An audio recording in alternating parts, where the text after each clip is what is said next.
The scent of sage and memories filled Grandma Rose's Victorian mansion as I pulled into the curved driveway. Cars were already parked everywhere, expensive SUVs and luxury sedans that hadn't been here when Grandma was alive. Just 3 months after her funeral, and they'd already moved in like vultures. I sat in my car for a moment, hand resting on the leather briefcase in my passenger seat. Inside was the document that would shatter their Thanksgiving dinner. Grandma's real will, not the convenient forgery my Aunt Helen had presented to the family. Remember, sweetheart, Grandma had whispered to me 2 weeks before she passed, pressing a small brass key into my palm. The truth is in my study. 3rd drawer down behind the false back. Wait for the right moment. Now, watching my cousins stride around the property like they owned it, I knew that moment had come. Well, look who finally showed up. My cousin Marcus called out as I approached the front door. Didn't think you'd have the nerve to come back after everything. I smiled politely, clutching my briefcase. Wouldn't miss Thanksgiving, Marcus. Grandma always said it was the most important day of the year. He scoffed. Grandma's not here anymore, and soon, neither will you be. Inside, the house felt wrong. Aunt Helen had already started redecorating. Grandma's cherished antique mirrors were gone, replaced by modern art pieces. The Persian rug that had witnessed 50 years of family gatherings had vanished. Even the air smelled different. Designer candles instead of Grandma's signature apple pie. Oh, you came. Aunt Helen's voice cut through the hallway. She stood in the doorway to the living room, martini in hand, wearing a designer dress that probably cost more than my car. I thought we made it clear you weren't welcome anymore. You did, I replied calmly. Multiple times. Through your lawyer, through email, and through that lovely eviction notice you taped to my door yesterday. Then why are you here? Because Grandma would have wanted me at her table. One last time. She narrowed her eyes but couldn't argue without seeming cruel in front of the gathered relatives. Fine, but after dinner, we're discussing your departure. Permanently. The dining room was full of familiar faces wearing unfamiliar expressions. Uncle George, who used to slip me $20 bills at Christmas, now couldn't meet my eyes. Cousin Sarah, who'd shared secrets with me during summer sleepovers, sat stiffly in Grandma's chair. My other aunt, Margaret, busied herself with her phone, pretending I didn't exist. I took my seat, the furthest from the head of the table, next to the kitchen door. The same spot they'd put Grandma in her final years, after they decided she was too difficult to deal with. Before we begin, Aunt Helen stood, raising her glass. I want to thank everyone for coming to our first Thanksgiving in our new home. Mother would have wanted the house to stay in the family, and now it has. Several relatives nodded approvingly. They'd all received generous gifts from Aunt Helen after accepting her version of the will without question. And speaking of staying in the family, she continued, her voice hardening as she looked at me. Some people need to understand when it's time to let go. This house belongs to us now. The will was very clear. Was it? I asked quietly, placing my briefcase on the table. The room went silent. Even the children stopped fidgeting with their phones. What's that supposed to mean? Marcus demanded. It means, I said, maintaining my calm, that I find it interesting how quickly everyone accepted a will that wasn't even properly witnessed. A will that contradicted everything Grandma had planned for decades. Aunt Helen's face flushed. How dare you suggest? I'm not suggesting anything. I interrupted, my hand resting on the briefcase. I'm just wondering if anyone bothered to ask why Grandma would suddenly change her entire estate plan 2 weeks before she died, when she was supposedly too confused to make decisions. She was sick, Aunt Margaret chimed in quickly. She wasn't thinking clearly. Really? I pulled out my phone and pressed play on a video I'd recorded the day before she passed. Grandma's voice, clear and strong, filled the room. My darling grandchild, if you're watching this, they've done exactly what we suspected they would. The vultures are circling, thinking I don't see their schemes. But I've prepared for this. The key I gave you, use it when they show their true colors. Aunt Helen's wine glass slipped from her hand, shattering on the hardwood floor. That proves nothing, she snapped, but her voice trembled slightly. You're right, I agreed, finally opening my briefcase. But this might. The dining room air grew thick with tension as I pulled out the document. Cream-colored paper with Grandma's distinctive blue ink signature at the bottom. My hands didn't shake. They'd shaken plenty 3 months ago when I'd first found it, but not anymore. What is that? Uncle George's voice cracked slightly. This, I said, carefully unfolding the papers, is Grandma's actual will. Dated 2 months before she died, properly witnessed by Judge Martinez and Dr. Collins, both of whom, by the way, are very much alive and very clear about Grandma's mental state when she signed it. Aunt Helen shot up from her chair. That's impossible. We have the will right here. She rushed to the sideboard drawer, pulling out a document that looked remarkably similar. Ah, yes. I nodded. The convenient will that appeared after Grandma's death. The one that gave you control of everything and divided the rest among everyone who wouldn't ask questions. Tell me, Aunt Helen, did you really think no one would notice the witness signatures were from people who died 5 years ago? Silverware clattered as Cousin Sarah dropped her fork. What is she talking about, Mom? She's lying. Aunt Helen snapped, but her face had gone pale. This is ridiculous. We all know your grandmother wanted. Wanted what? I cut in, my voice sharp. Wanted to give away the house she loved. Wanted to disinherit the grandchild who took care of her for the last 3 years, while you were all too busy to visit. Wanted to reverse every decision she carefully planned for decades. I stood up, pulling out my phone again. Should we call Judge Martinez? He's having dinner with his family, but I'm sure he'd be happy to confirm which will he witnessed. Or maybe Dr. Collins. He was quite upset when he learned someone had forged a will while he was still very much alive to testify. The room erupted in chaos. Cousin Marcus lunged for the papers, but I pulled them back quickly. Careful, I warned. The police have copies, and so does the district attorney's office. Forgery is a serious crime, after all. Police, Aunt Margaret whispered, her face ashen. You went to the police? No, I replied calmly. Judge Martinez did. The moment he learned someone had used a dead person's signature to forge a will he supposedly witnessed. Uncle George stood up, his legs shaking.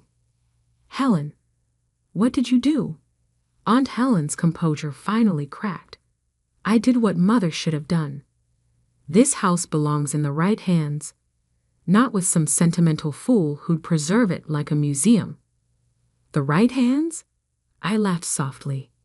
You mean the hands that couldn't be bothered to visit her?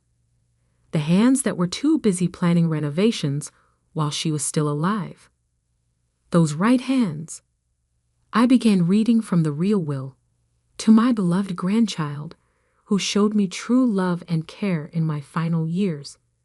I leave my entire estate, including the house at 1242 Maple Grove and all its contents.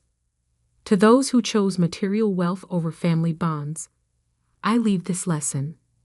Karma comes for us all. The silence that followed was deafening. You're lying? Marcus sputtered. This is some kind of trick. Would you like to see the video of Grandma signing it? Or perhaps the notarized statements from the witnesses? I have those too. I pulled out more documents. Or maybe you'd like to explain to the police why you all claimed a will was witnessed by people who died years ago. Aunt Helen suddenly lunged for her purse. This is absurd. I'm calling our lawyer.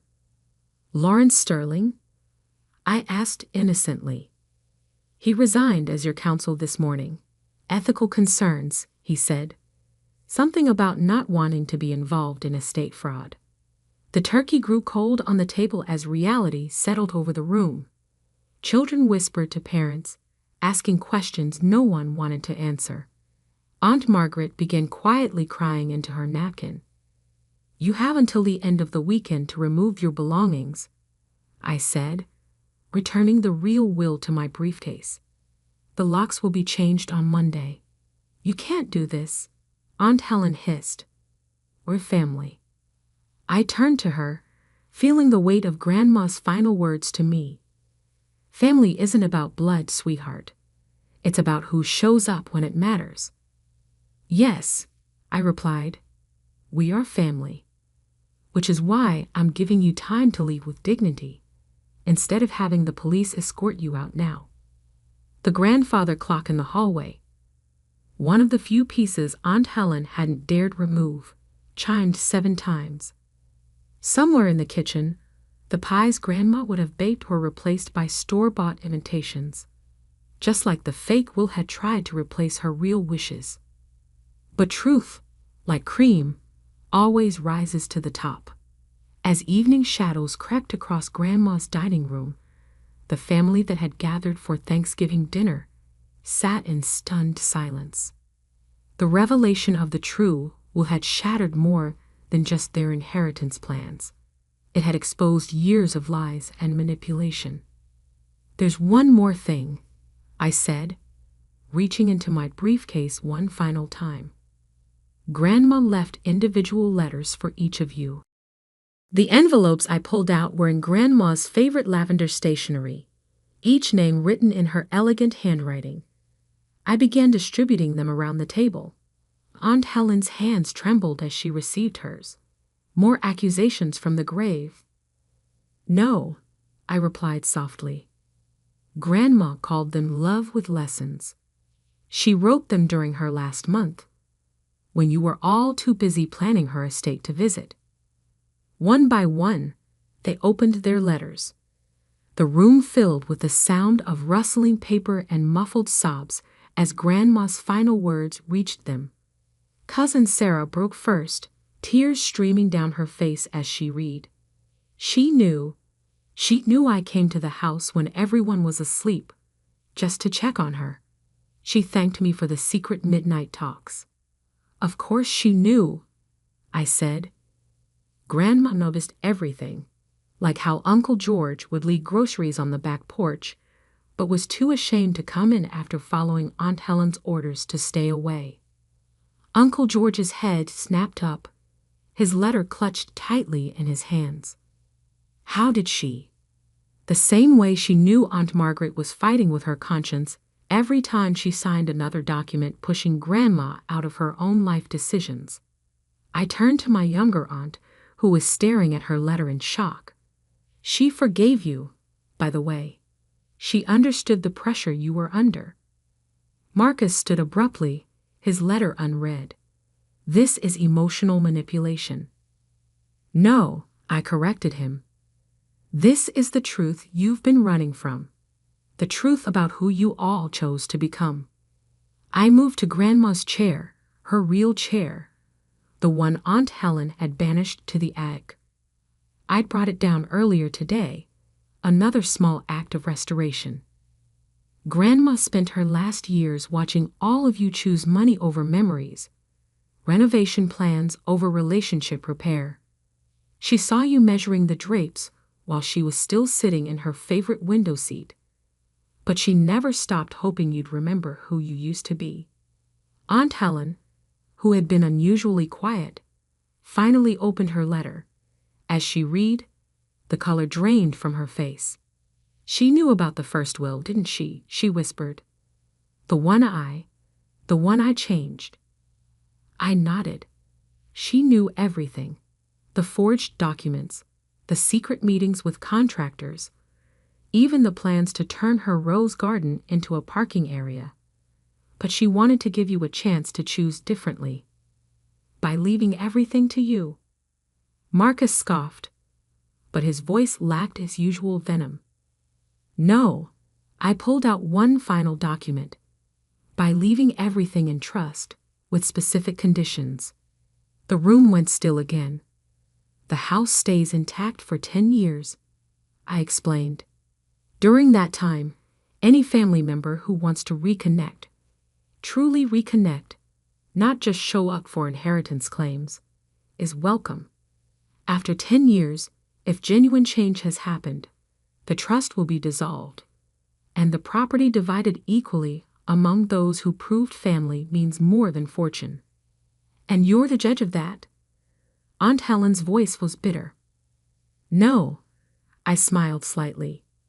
"Judge Martinez is, along with Dr. Collins and Pastor Roberts, people who knew Grandma's heart and can't be bribed or manipulated." I stood up, looking around the table at the faces of my family, some angry, some ashamed, all shaken. Grandma believed in second chances. She also believed in consequences. This is both. You have 10 years to remember who you were before greed poisoned everything. 10 years to prove that somewhere inside each of you, there's still a trace of the family she loved. The grandfather clock struck 8, its chimes echoing through the silent room. Outside, the first snow of the season began to fall, covering the property in a clean white blanket. Nature's way offering a fresh start. "The choice is yours now," I said, gathering my things, just like it always was.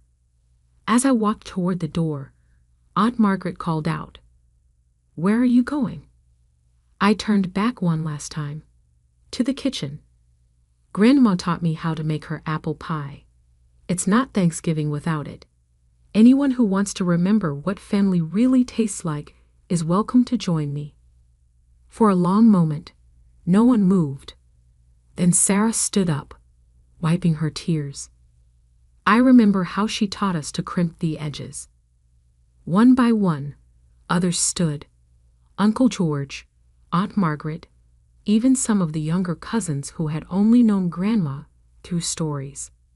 Aunt Helen and Marcus remained seated, their letters crumpled in their hands. "The door is open," I said to them. "For now, just like Grandma would have wanted." In the kitchen, as we began pulling out ingredients and sharing memories, I felt Grandma's presence in every corner. This was her real legacy, not the house, not the money, but the chance for healing she'd orchestrated even after she was gone. The snow continued to fall outside, covering all the old footprints, offering everyone a clean page to write their next chapter. Some would take it, some wouldn't, but at least now, the choice was truly theirs. And somewhere I knew Grandma was smiling.